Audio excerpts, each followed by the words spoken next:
नमस्कार, बहुत बहुत स्वागत आपका। मैं हूं आपके साथ मनूराज सक्सेना। तुर्की और अजरबैजान ने शायद सपने में भी नहीं सोचा होगा कि पाकिस्तान का सपोर्ट करना उन्हें कितना महंगा पड़ सकता है। यहाँ की ट्रैवल एजेंसीज ने तुर्की और अजरबैजान के पैकेज बंद कर दिए हैं। लोग भी सड़कों पर उतर कर विरोध दर्ज करा रहे हैं। एक मांग उठ रही है कि हैशटैग बॉयकॉट तुर्की, हैशटैग बॉयकॉट अजरबैजान।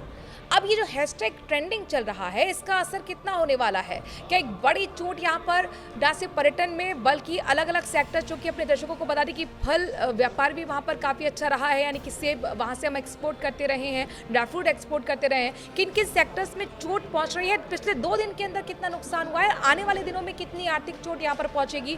चूँकि भारतीय पर्यटकों को आप हल्के में नहीं ले सकते हैं, इसके आंकड़े बाकायदा हम लेकर आए हैं। हमारे साथ सहयोगी अंशुल जी जुड़ गए हैं इस पॉडकास्ट में। ये पॉडकास्ट बहुत महत्वपूर्ण है, मुझे लगता है हर भारतीय को देखना भी चाहिए कि भारतीयों की ताकत क्या है।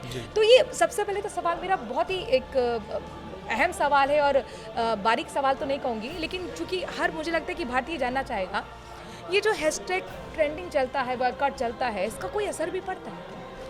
नहीं, देखिए, निश्चित तौर पर आज जिस तरह से दुनिया हमारी व्यापार की प्रधानता जिस तरह से है, और अभी आप देखिए पिछले कुछ दिनों में तुर्की और अजरबैजान एक तरह से डेस्टिनेशन टूरिज्म के सेंटर बने हैं। बहुत सारे, हाँ, डेस्टिनेशन वेडिंग के। और क्योंकि होता है क्या है कि टूरिज्म के मामले में लोग पुरानी जगहों से बहुत जल्दी ऊब जाते हैं, तो एक नई जगहों की खोज, एक नया वेन्यू, नया सी बीच, व्हाटएवर जो भी सुविधाएं उनको मिलती हैं, वो नई चीज़ चाहता है आदमी।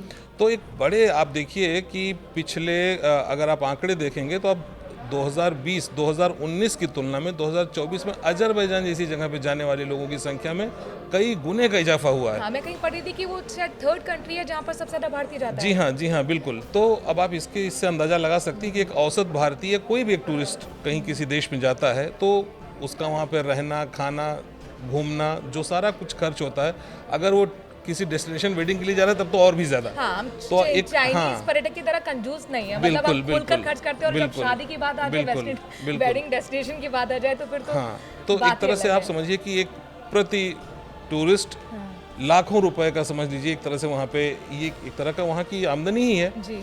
तो निश्चित तौर पे इसका असर तो पड़ता है। 10% तुर्की के पर्यटन क्षेत्र में 10% योगदान भारतीय पर्यटकों का है। सारे आंकड़े आप लेकर आए हैं अंशुल जी, तो ये भी अपने दर्शकों को बता देते हैं कि 18 अरब डॉलर जो है भारतीय पर्यटकों ने अलग अलग दुनिया के अलग अलग देशों में जाकर खर्च किए हैं। तो ये ग्लोबल टूरिज्म सेक्टर में एक मजबूत पोल है। और जब हैशटैग ट्रेंडिंग चलने लगता है तो ये एक समझ लीजिए जिसके खिलाफ चल रहा है, भारतीय पर्यटक जिसके खिलाफ उतर आए हैं, ये उसके लिए भूकंप से कम नहीं है। बिल्कुल। अभी आप देखिए, अभी कुछ दिनों पहले आपको ध्यान होगा, कुछ दिनों पहले दीपावली पे चाइनीज झालरों का बाइकआउट इस तरह से, और वो भी कोई व्यवस्थित तरीके से नहीं हुआ था, ऐसा नहीं कोई पूरे देश के स्तर पे हुआ था। एलईडी तोड़ दी थी। हाँ, एग्जैक्टली। आपको अंदाजा है 20% का नुकसान हुआ था उस समय। दिवाली का जो टोटल ट्रेड होता है उसमें 20% का नुकसान। एक उस पैमाने पर आप देखिए कि आपको छोटी से छोटी झालर, मोमबत्ती, सब कुछ, तो एक जरा सा एक झटके में कितना बड़ा नुकसान हो सकता है। एक बहुत बड़ा बाजार तो है ही भारत, इसमें कोई शक नहीं। अपनी सारी और शक्तियों के अलावा एक सबसे बड़ी शक्ति आज की दुनिया में ये भी है कि आप बाजार कितने बड़े हैं। तो निश्चित तौर पे इसका असर तो होने ही वाला है। अभी देखिए, मार्बल व्यवसायियों ने बाइकआउट कर रखा है, उदयपुर के। हाँ, ये देखिए, सेब, तुर्की का सेब खरीदने से इनकार। हाँ, ये कितना लंबा चलता है ये भी देखने वाली बात होगी। लेकिन 20,000 करोड़ का बताया जा रहा है कि डॉलर का ये व्यापार है। जी हाँ, बिल्कुल। तो अब ये सारी स्थितियां देखिए तो निश्चित तौर पे इसका असर तो पड़ने ही वाला है। लेकिन यहाँ पर ये सवाल ये है कि ठीक है, हमने आर्थिक चोट अलग अलग सेक्टर्स में दे दी, मतलब फल में, सेब में हमने दे दी, क्योंकि पुणे से ये मांग उठी थी और उसके बाद पुणे से होते हुए, हरियाणा से होते हुए गाजियाबाद तक पहुंच गई है फल मंडी यहीं पर जो है। उसकी तरफ से भी कहा गया है कि हम बिल्कुल ट्रेड नहीं करेंगे। CIAT कैट जो है व्यापारिक संगठन, उसने भी कह दिया ट्रेड नहीं करेंगे, अपील भी की जा रही है। आपने कहा कि असर तो होने वाला है, यानी कि महंगा पड़ने वाला है तुर्की और अजरबैजान के लिए। लेकिन यहाँ पर मुझे ये समझाइए कि वो तुर्की जिसकी हमने मदद भूकंप के वक्त की, ऑपरेशन दोस्त हमने चलाया, डॉग स्क्वाड, वहाँ की मशीन हमने भेजी, अपने डॉक्टर्स वहाँ पर भेजे, वो तुर्की हमारे साथ खड़ा ना होकर पाकिस्तान के साथ खड़ा। हाँ, ये आपने सबसे अहम सवाल आपने ये किया कि तुर्की इस तरह से व्यवहार क्यों कर रहा है, जिसके साथ हमने अभी हाल फिलहाल कोविड के दौरान आपने देखा, ऑपरेशन दोस्त नाम दिया था। ऑपरेशन दोस्त नाम दिया था।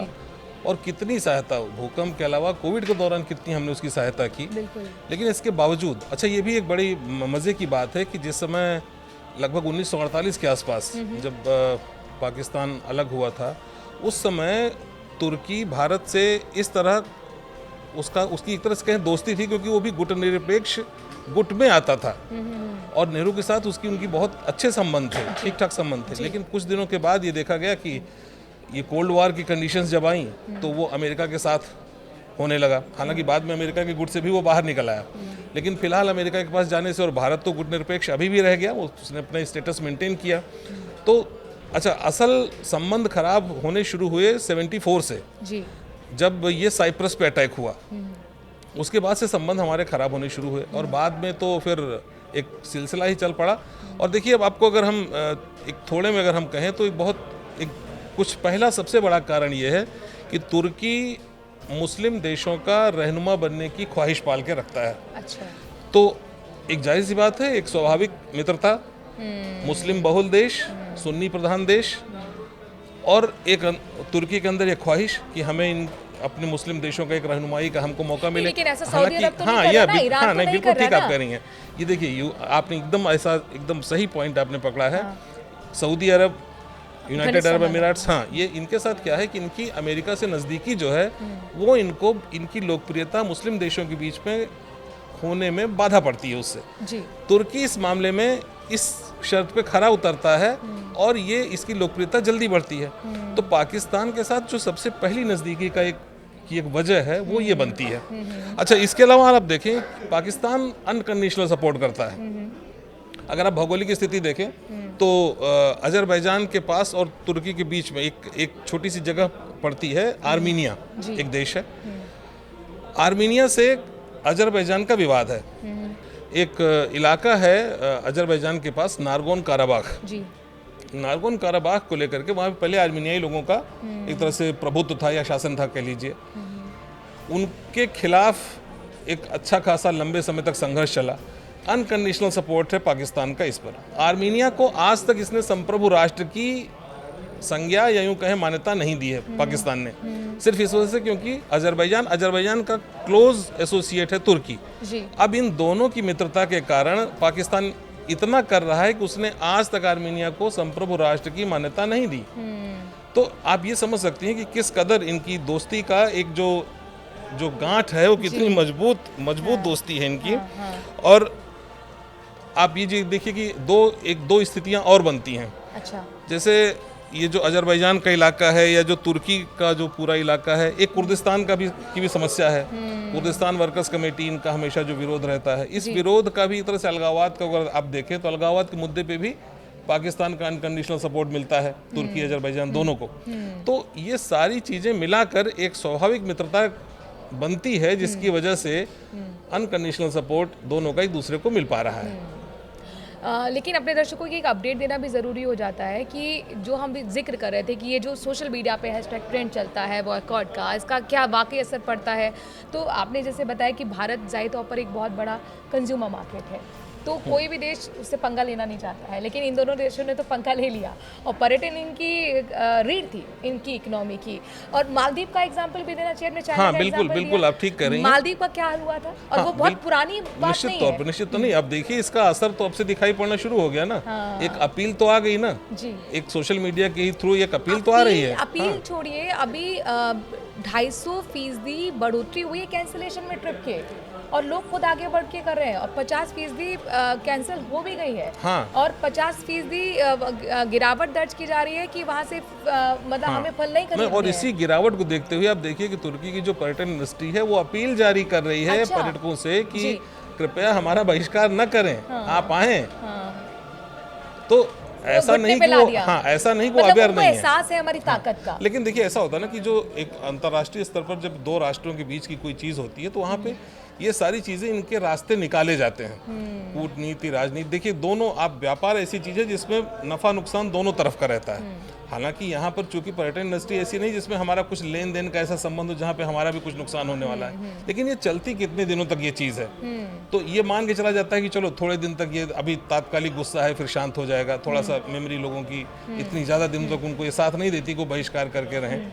लेकिन हाँ, निश्चित तौर पे आपने जो कहा कि घुटनों पे तो फिलहाल के लिए तो ला ही दिया है, और एक उनको ये आंकड़ा भी मैं एहसास है, उनको उनको ये एहसास एहसास है कि हम किस तरफ जा रहे हैं इसीलिए और ये अपील कितना भारी हमें पड़ेगा। हाँ, और इसीलिए आंकड़ा भी मैं प्लस कर दूं, 2025 में ये प्रेडिक्शन था, ये माना जा रहा था कि $300 मिलियन का फ़ायदा पर्यटन के ज़रिए, भारतीयों के ज़रिए तुर्की को होने वाला था। लेकिन अगर ये बॉयकॉट थोड़ा लंबा चलता है तो माना ही जा रहा है कि $200 मिलियन का नुकसान भी हो सकता है, और ये अपने आप में बहुत बड़ा नुकसान तुर्की जैसे छोटे देश के लिए बिल्कुल निस्संदेह कहा जा सकता है। नहीं, बिल्कुल ठीक है। और जाहिर तौर पर हमने आंकड़ों के ज़रिए तस्वीर पेश की है, और साथ ही हमने ये समझने की कोशिश की कि आखिरकार अब तुर्की का हाल क्या होने वाला है, जिसके एग्जाम्पल हमने दो दिए आपको, चाइना और मालदीव का। आप क्या सोचते हैं एक भारतीय होने के नाते कि क्या वाकई अब भारत सरकार को भी इस तरफ कोई कदम उठाना चाहिए, या भारतीय होने के नाते आप क्या सोचते हैं कि तुर्की के लिए किस तरीके का एक्शन लेना चाहिए, या ये जो बॉयकॉट वाली मुहिम है क्या आप उसमें जुड़ गए हैं? ज़रूर कमेंट के ज़रिए अपनी राय दीजिएगा। फिलहाल पॉडकास्ट में अभी के लिए इतना ही।